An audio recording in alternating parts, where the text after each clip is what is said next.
So question ఏంటి ఒకసారి చూడండి నాన్న. Describe the services of Gurajada Apparao towards the culture and literature of Andhra. ఆంధ్రాలో గురజాడ అప్పారావు చేసినటువంటి సాంస్కృతిక మరియు సాహిత్య సేవ గురించి ఎస్సే రాయమని చెప్పాడు. సో మనం ఇదివరకు వీరేశలింగం గారి గురించి నేర్చుకున్నాం. ఇప్పుడు గురజాడ అప్పారావు గురించి నేర్చుకుంటాం. ఈ యూనిట్లో వీళ్ళిద్దరూ the best poets of Andhra. వీళ్ళిద్దరి గురించి ఖచ్చితంగా ఎవరో ఒకరి గురించి మనకి ఎగ్జామినేషన్లో 10 మార్క్స్కి అడుగుతాడు. కాబట్టి వీరేశలింగం గారితో పాటు గురజాడ అప్పారావు గురించి కూడా నేర్చుకోవాలి. అప్పుడే మనకు 10 మార్క్స్ అనేవి చేతిలో ఉన్నట్టు. ఓకేనా నాన్న? సో చాలా ఈజీగా ఉంటుంది, సులభంగా చెప్పుకుంటూ వెళ్దాం. ఓకేనా?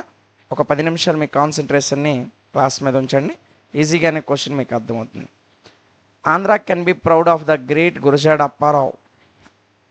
ఆంధ్రప్రదేశ్ అనేది గురజాడ అప్పారావుని కలిగి ఉండడం వలన చాలా ప్రౌడ్గా ఫీల్ అవ్వాలి.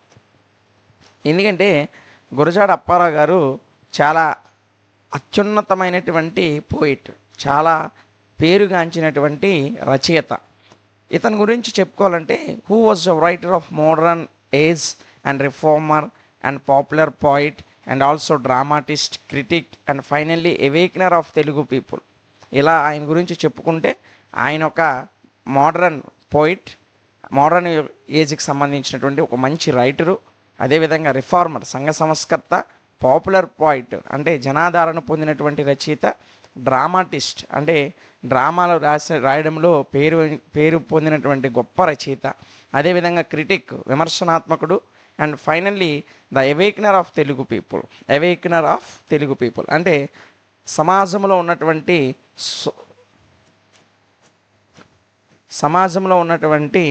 దురాచారాల నుంచి తెలుగు ప్రజలను, ముఖ్యంగా ఈ యొక్క ఆంధ్ర తెలంగాణ ప్రాంతాల్లో ఉన్నటువంటి తెలుగు ప్రజల్ని మేల్కొల్పినటువంటి మహాత్ముడే Gurajada Apparao garu. He was one of the reformer.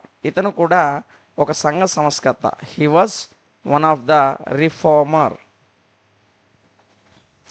ఒక సంఘ సంస్కర్త. దేంటంటే of Andhra Pradesh renaissance during the post Veeresalingam age. ఇతను వీరేశలింగం కాలం తర్వాత వచ్చినటువంటి మరొక గొప్ప సంస్కర్త, పోస్ట్ వీరేశలింగం. సో వీరేశలింగాన్ని బట్టి తెలుగు లిటరేచర్ ఏజ్ని మనం 2 రకాలుగా చెప్తాం. Veeresalingam age, before Veeresalingam age అనడానికి వీరేశలింగం కంటే ముందులో ఉన్నటువంటి సంఘ సంస్కర్తలు ఆంధ్ర ప్రాంతంలో ఎక్కడ లేరు. కాబట్టి మనం తెలుగు లిటరేచర్ గురించి మాట్లాడేటప్పుడు Veeresalingam age, post Veeresalingam age అని మాట్లాడుకుంటాం. సో గురజాడ అప్పారావు గారు పోస్ట్ వీరేశలింగం ఏజ్కి చెందినవారు. పోస్ట్ వీరేశలింగం ఏజ్కి చెందినవారు అంటే వీరేశలింగం తర్వాత కాలానికి చెందినవారు, పోస్ట్ వీరేశలింగం ఏజ్కి సంబంధించి. సో ఈయన గురించి మనం కొన్ని పాయింట్స్ మాట్లాడాం. అవేంటో ఒకసారి చూద్దాం. Andhra can be proud of the great Gurajada Venkata Apparao. Gurajada Venkata అప్పారావుని కలిగి ఉండడం వలన ఆంధ్రప్రదేశ్ అనేది గర్వంగా ఫీల్ అవ్వాలి. ఎందుకంటే he was the most awakener of Telugu people. Telugu పీపుల్ని మేల్కొల్పినటువంటి గొప్ప మహోన్నతమైన వ్యక్తి. అదేవిధంగా ఈయన popular poet, dramatist, critic, social reformer, ఇలా చెప్పుకుంటూ పోతే ఎన్నో పాత్రలు వహించినటువంటి గొప్ప వ్యక్తి గురజాడ అప్పారావు గారు. ఈయన ఒక మంచి రిఫార్మర్. ఆంధ్ర ప్రాంతంలో అంటే తెలుగు ప్రాంతంలో, ఇప్పుడంటే తెలంగాణ ఆంధ్రప్రదేశ్ వేరువేరుగా ఉన్నాయి కానీ ఒకప్పుడు కలిసి ఉండేవి. సో ఈ ఆంధ్ర ప్రాంతంలో గొప్ప సోషల్ రిఫార్మర్ అంటే ప్రజల్లో సంఘ సంస్కరణ భావాలను నింపి మూఢనమ్మకాల నుంచి, దురాచారాల నుంచి బయటికి తీసుకురావడానికి పోరాటం చేసినటువంటి గొప్ప రిఫార్మర్గా మనం వీరేశలింగం తర్వాత గురజాడ అప్పారావు గురించి చెప్పుకుంటాం. ఈయన ఏ కాలానికి చెందినవారంటే post Veeresalingam age. He was one of the reformer of Andhra renaissance during the post Veeresalingam age. Post Veeresalingam ఏజ్కి చెందినటువంటి ఈ యొక్క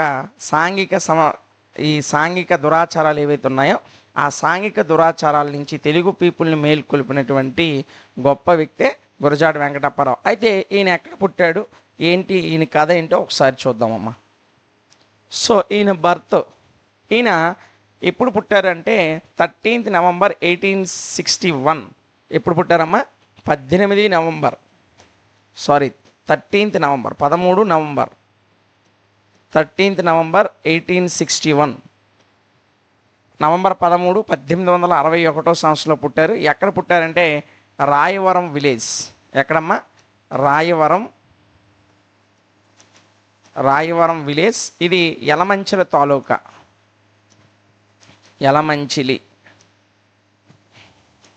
రాయవరం విలేజ్, యలమంచిలి తాలూక్. అప్పుడు మండలాల్ని తాలూక్ అనేవారమ్మ. యలమంచిలి తాలూక్, విశాఖపట్నం డిస్ట్రిక్ట్ అమ్మ. Visakhapatnam district. He was born in Raivaram at Yalamanchili Taluk in the district of Visakhapatnam in 1861, 13th November. 13 November 1861 తేదీన రాయవరం గ్రామం, యలమంచిలి తాలూకా, విశాఖపట్నం జిల్లాలో గురజాడ అప్పారావు గారు జన్మించారు.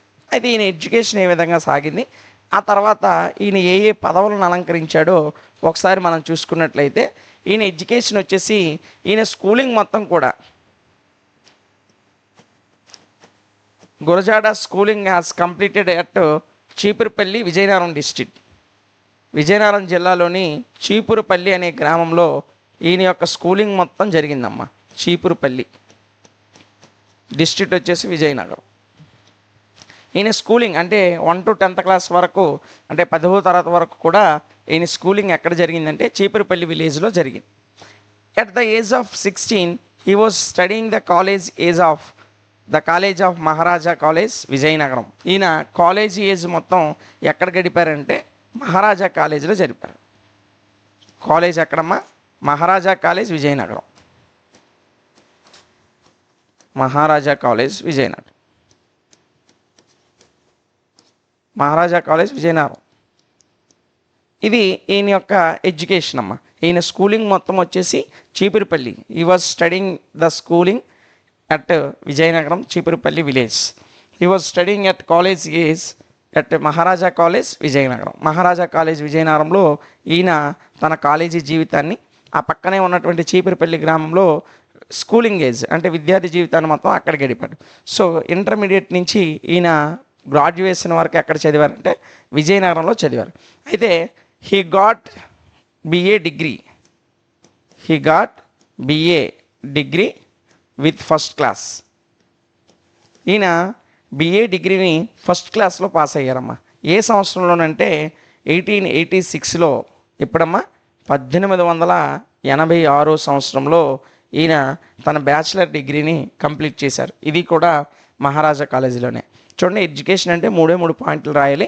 ఫస్ట్ వన్ వచ్చి ఈయన స్కూలింగ్ అంతా ఎక్కడ జరిగిందంటే విజయనగరం జిల్లాలోని చీపురుపల్లిలో జరిగింది. ఈయన యొక్క కాలేజీ లైఫ్ ఎక్కడ జరిగిందంటే విజయనగరంలో ఉన్నటువంటి మహారాజా కాలేజీలో జరిగింది. ఈయన బ్యాచిలర్ డిగ్రీ కూడా మహారాజా కాలేజ్ నుంచే తీసుకున్నారు. He got it bachelor degree with first class in 1886. ఈయన 1886లో బ్యాచిలర్ డిగ్రీ పొందారు విత్ ఫస్ట్ క్లాస్. మొదటి శ్రేణిలో ఈయన పాస్ అవ్వడం జరిగింది. ఇది ఈయన యొక్క ఎడ్యుకేషన్కి వచ్చేసి. ఇంకా ఈయన ఎడ్యుకేషన్ అయిన తర్వాత ఏ జాబ్స్ చేశారు, ఈయన పొజిషన్ ఏంటి అనేది మనం ఒకసారి జాగ్రత్తగా చూసుకున్నట్లయితే, మొదటగా ఈయన బిఫోర్ కంప్లీటెడ్ గ్రాడ్యుయేట్ అంటే ఈయన యొక్క గ్రాడ్యుయేషన్ పూర్తి అవ్వడానికి ముందే, బిఫోర్ కంప్లీషన్ గ్రాడ్యుయేషన్ పూర్తి కావడానికి ముందే ఈయన టీచర్గా పనిచేశారు. అది ఎక్కడంటే విజయనగరంలో యాజ్ ఏ టీచర్గా పనిచేశారమ్మా. ఈయన ఇంకా గ్రాడ్యుయేషన్ పూర్తి అవ్వక ముందుగానే ఈయన టీచర్గా పనిచేశారు. ఆ తర్వాత గ్రాడ్యుయేషన్ పూర్తి అయిన తర్వాత as a clerk, deputy collector ఆఫీస్లో he was appointed as a clerk in the deputy collector ఆఫీస్లో క్లర్క్గా పనిచేశారు. ఆ క్లర్క్గా పనిచేసిన తర్వాత అప్పటి విజయనగరాన్ని పరిపాలిస్తున్నటువంటి మహారాజు ఆనంద గజపతిరాజు. ఎవరమ్మా? ఆనంద గజపతిరాజు. ఈ ఆనంద గజపతిరాజు కాలేజీ అయినటువంటి మహారాజా కాలేజీలో ఈయన లెక్చరర్గా పనిచేశారు. లెక్చరర్గా మాత్రమే కాకుండా ఎన్ officer of court of the Maharaja. So మొదటగా ఈయన గ్రాడ్యుయేషన్ పూర్తి అవడానికి ముందు టీచర్గా పనిచేశారు. ఎక్కడ? విజయనగరంలో. ఆ టీచర్గా పనిచేస్తున్నప్పుడు తర్వాత ఈయన గ్రాడ్యుయేషన్ మెల్లిగా పూర్తి చేసుకుని he was appointed as a clerk in the deputy collector office. విజయనగరంలో ఉన్నటువంటి డిప్యూటీ కలెక్టర్ ఆఫీస్లో గ్రాడ్యుయేషన్ పూర్తయిన తర్వాత క్లర్క్గా అపాయింట్ అయ్యారు. అలా క్లర్క్గా పనిచేస్తున్న తర్వాత later the maharaja of Vizianagaram named as Ananda Gajapathi Raju appointed as a lecturer and also an officer of in the court of his kingdom. ఆయన యొక్క సామ్రాజ్యంలో ఒక ఉద్యోగిగా అంటే కాలేజీలో లెక్చరర్గా, అదేవిధంగా ఆయన యొక్క రాజ్యంలో అంటే ఆయన యొక్క సంస్థానంలో ఒక ఆఫీసర్గా ఈ యొక్క ఆనంద గజపతి రాజు గారు గురజాడ అప్పారావు గారిని ఏర్పాటు చేసుకున్నారు. లేటర్ ద డెత్ ఆఫ్ ఆనంద గజపతి రాజు అంటే ఆనంద గజపతి రాజు చనిపోయిన తర్వాత ఆనంద గజపతి రాజు చనిపోయినటువంటి తర్వాత ఈయన పర్సనల్ సెక్రటరీగా లేటర్ ఆనంద గజపతి రాజు డెత్, ఈయన చనిపోయిన తర్వాత ఈయన సిస్టర్ అయినటువంటి రేవ, ఆనంద గజపతి రాజు గారు సహోదరి రేవ, ఈ రేవ దగ్గర Gurajada Apparao garu appointed as a personal secretary. దేనిగా అపాయింట్ అయ్యాడమ్మా? పర్సనల్ సెక్రటరీగా ఈయన అపాయింట్ అయ్యాడు. సో ఇన్ని పదవులను ఆయన అధిరోహిస్తూ పోయిట్గా, తెలుగు పోయిట్గా, సోషల్ రిఫార్మర్గా, డ్రామాటిస్ట్గా, క్రిటిక్గా, పాపులర్ పోయిట్గా ఈయన చాలా పేరు పొందడం అనేది జరిగింది. సో చూడండి ఎన్ని పోస్టులు. గ్రాడ్యుయేషన్ చదువుతుండగానే ఆయన ఏం చేశాడంటే టీచర్గా పనిచేశాడు. గ్రాడ్యుయేషన్ పూర్తి అవ్వగానే appointed as a clerk in the deputy collector office. Deputy collector ఆఫీస్లో క్లర్క్గా పనిచేశాడు. ఆ డిప్యూటీ కలెక్టర్ ఆఫీస్లో క్లర్క్గా పనిచేస్తుండగానే ఆనంద గజపతి రాజు గారు మహారాజా కాలేజీలో లెక్చరర్గా, అదేవిధంగా తన యొక్క సంస్థానంలో ఒక ఉద్యోగిగా ఏర్పాటు చేశారు. అతను ఆనంద గజపతి రాజు దగ్గర ఒక ఉద్యోగిగా పనిచేస్తూ కాలేజీలో లెక్చరర్గా కూడా పనిచేశారు. ఆఫ్టర్ ద డెత్ ఆఫ్ ఆనంద గజపతి రాజు, ఆనంద గజపతి రాజు చనిపోయినటువంటి తర్వాత ఆయన సిస్టర్ అయినటువంటి రేవా దగ్గర గురజాడ వెంకటప్పారావు గారు పర్సనల్ సెక్రటరీగా జాయిన్ అయ్యారు. ఈ విధంగా ఆయన తన జీవిత కాలంలో అనేకమైనటువంటి పొజిషన్స్కి వెళ్ళారు. ఇంకా మనం చూసుకున్నట్లయితే ఈయన లిటరరీ ఎమర్జెన్స్ ఏంటి రాశారు? లిటరరీ ఎమినెన్స్ అంటే సాహిత్య పోషణ ఏ విధంగా ఉండేదంటే Gurajada selected new styles of language. ఈయన భాషకు సంబంధించి కొత్త రకాలైనటువంటి స్టైల్స్ను ఉపయోగించాడు. న్యూ స్టైల్స్ అంటే భాషలో విప్లవాత్మకమైన మార్పులను తీసుకొని వచ్చాడు. ఎందుకంటే గురజాడ కాలంలో ఎక్కువగా తెలుగు భాష సంస్కృత ప్రభావంతో ఉండేది. అంటే వాడుక భాష కాకుండా, శిష్ట వ్యవహారకం కాకుండా గ్రాంధిక భాష తెలుగులో ఎక్కువగా ఉండేది. అంటే సంస్కృత పదాలతో తెలుగు ఎక్కువగా నిండి ఉండేది. కానీ వాటన్నింటినీ తీసేసి ఈయన Gurajada selected new styles of లాంగ్వేజ్కి సంబంధించి ఒక కొత్త విధానాలను అండ్ న్యూ ఐడియాలజీస్, దీంతోపాటు న్యూ ఐడియాలజీస్ని అంటే కొత్త ఆదర్శాలని భాషలోకి తీసుకొచ్చాడు. న్యూ ఐడియాలజీస్ భాషలోకి కొత్త రకాలైనటువంటి ఐడియాలజీస్ని కూడా తీసుకుని వచ్చాడు. సో గురజాడ ఏ విధంగా గుర్తింపు పొందారంటే independently and renowned as a modern poet. ఆయన ఇండిపెండెంట్గా తనకు తానుగానే వచ్చినటువంటి కవిగా, ఇండిపెండెంట్లీ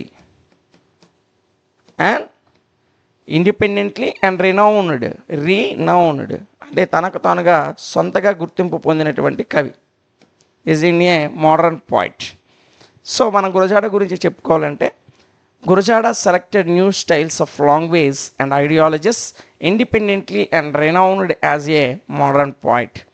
అయితే గురజాడ గారు తన సాహిత్యంలో ఎవరి చేత ఇన్ఫ్లుయెన్స్ పొందారంటే the great poets Swami Vivekananda. Gurajada garu ఎక్కువగా ఇన్స్పైర్ చేసింది స్వామి వివేకానంద. అతనితో పాటు అరవింద్ ఘోష్,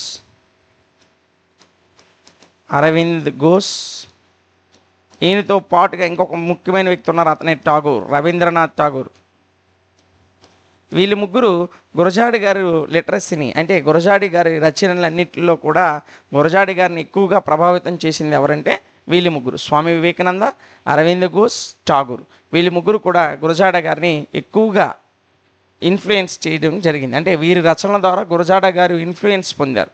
సో ఇన్ఫ్లుయెన్స్ పొందడమే కాకుండా వీళ్ళ ద్వారా ఇన్ఫ్లుయెన్స్ పొందినటువంటి గురజాడ గారు భాషలో కొత్త స్టైల్స్ని, న్యూ ఐడియాలజీని, ఇండిపెండెంట్లీగా రినౌన్డ్గా తనకు తానుగా స్వతంత్రమైనటువంటి గుర్తింపుని తీసుకొని వచ్చాడు. ఇది గురజాడ గారి యొక్క లిటరరీ ఎమినెన్స్. ఇంక తర్వాత చూసుకున్నట్లయితే గురజాడ యొక్క పైనీర్ అంటే గురజాడ ఆధునిక కవులకు ఏ విధంగా మార్గదర్శకుడు అయ్యాడు. పైనీర్ అంటే మార్గదర్శకుడు. For Gurajada the society is the heart. గురజాడకి హార్ట్ ఏంటమ్మా? సొసైటీయే గురజాడ తన యొక్క గుండెగా భావించేవాడు. అయితే ఈయనకి యూజ్ఫుల్నెస్సే ఆక్సిజన్గా పనిచేసేది. అంటే సొసైటీకి ఆయన ఏ విధంగా ఉపయోగపడుతున్నాడో ఆ యూజ్ఫుల్నెస్సే ఆయనకు ఆక్సిజన్గా పనిచేసేది.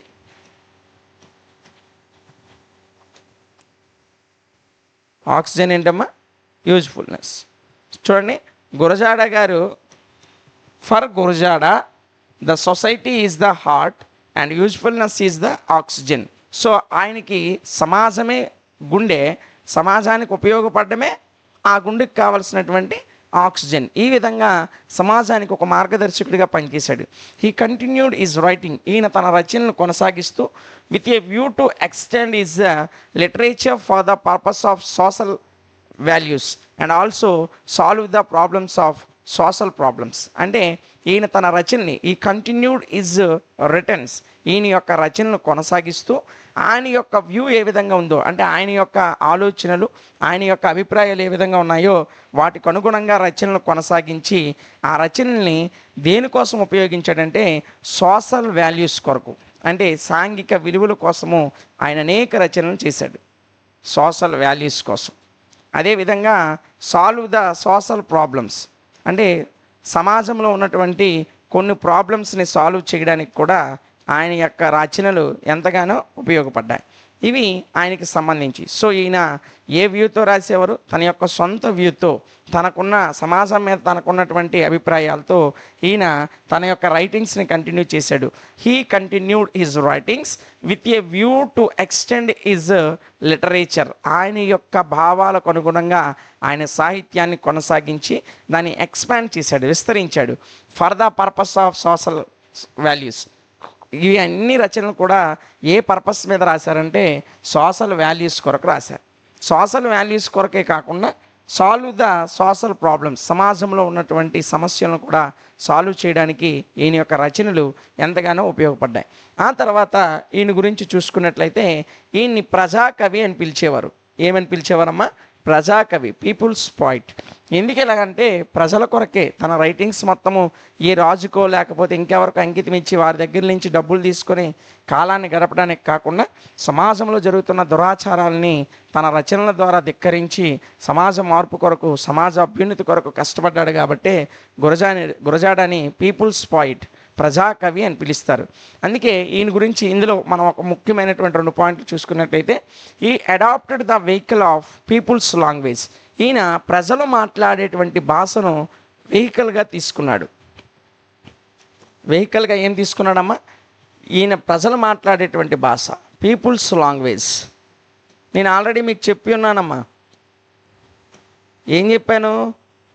ఒకప్పుడు భాషలో, తెలుగు భాషలో ఏముండేదని చెప్పాను? సంస్కృత ప్రభావం ఎక్కువగా ఉండేది. సో సాధారణంగా చిన్న చిన్న చదువులు చదివిన వాళ్ళు లేదా నిరక్షరాస్యులు ఆ భాష చదవలేకపోయేవారు.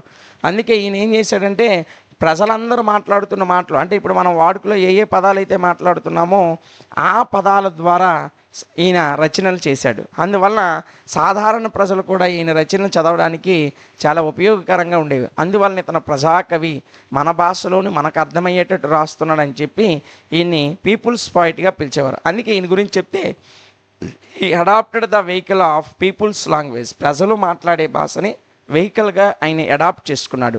దేని కొరకు అంటే టు ఎక్స్ప్రెస్ హిజ్ ఐడియల్స్. ఆయన యొక్క ఐడియల్స్, భావాలు ఏ విధంగా ఉన్నాయో వాటిని ఎక్స్ప్రెస్ చేయడం కొరకు ప్రజలు మాట్లాడేటువంటి భాషని ఈయన ఎంచుకున్నారు.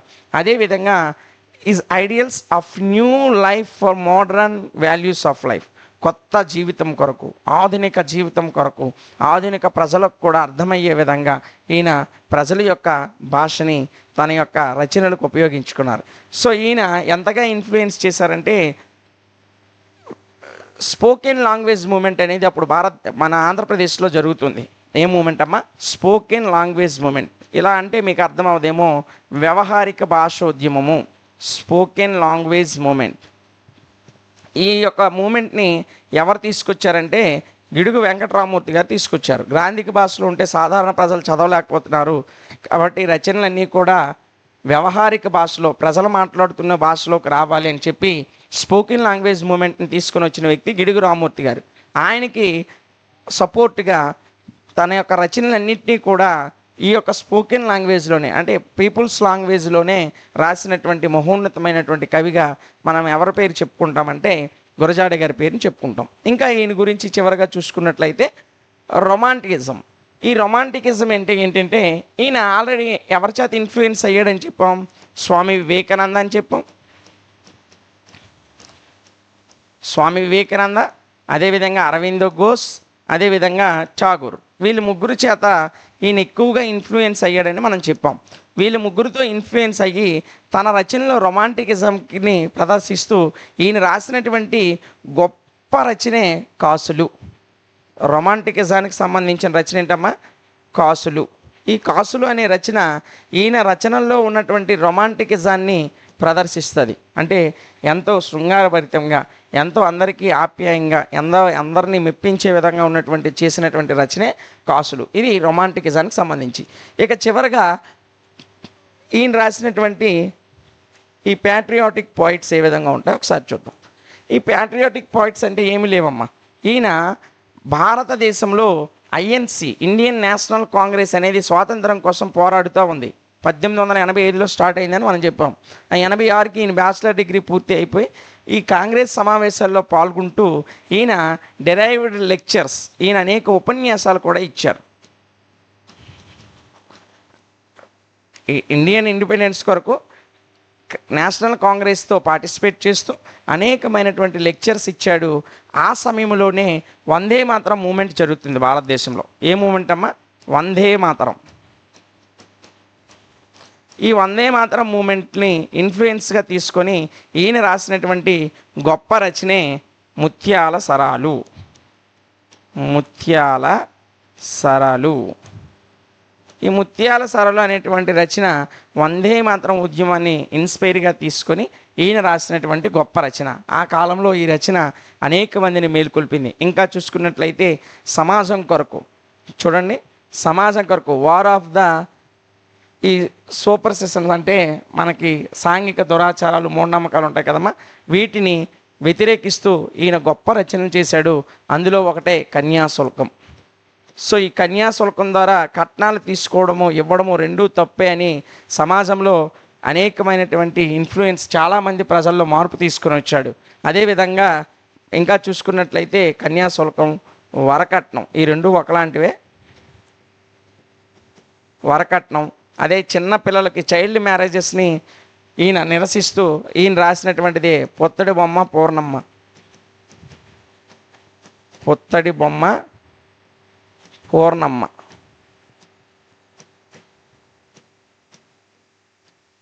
ఇలాంటి గొప్ప గొప్ప రచనలు చేసి సమాజాన్ని మేల్కొల్పాడు. ఇలాంటి గొప్ప మహనీయుడు మన తెలుగువాడు కావడం అది మన అందరూ అదృష్టం. అందుకే మనం మొదట్లో ఒక పాయింట్ చెప్పుకున్నాం, Andhra can be proud of the Gurajada Venkata Apparao అని. గురజాడ అప్పారావుని కలిగి ఉన్నందుకు ఈ రెండు తెలుగు రాష్ట్రాలు కూడా ఎంతగానో ప్రౌడ్గా ఫీల్ అవ్వాలి. ఇది గురజాడ అప్పారావు గారికి సంబంధించినటువంటి పూర్తి సమాచారం. సో నెక్స్ట్ క్లాస్లో మనం ఇంకొక ఇంపార్టెంట్ క్వశ్చన్తో మరలా కలుద్దాం.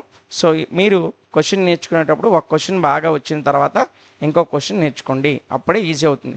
సో కందుకూరు వీరేశలింగం గురజాడ గురించి కొంచెం ఎక్కువగా ఎందుకు చెప్పామంటే ఈ రెండు క్వశ్చన్లో నుంచే మీకు రేపు ఒక 10 మార్క్స్ క్వశ్చన్ అనేది రావడం జరుగుతుంది. ఓకేనా? సో ఈ రెండు క్వశ్చన్లు ఒకదాని తర్వాత ఒకటి నేర్చుకుంటే ఈజీగానే మీకు 10 మార్క్స్ అనేవి రేపు ఎగ్జామ్లో తెచ్చుకోగలరు.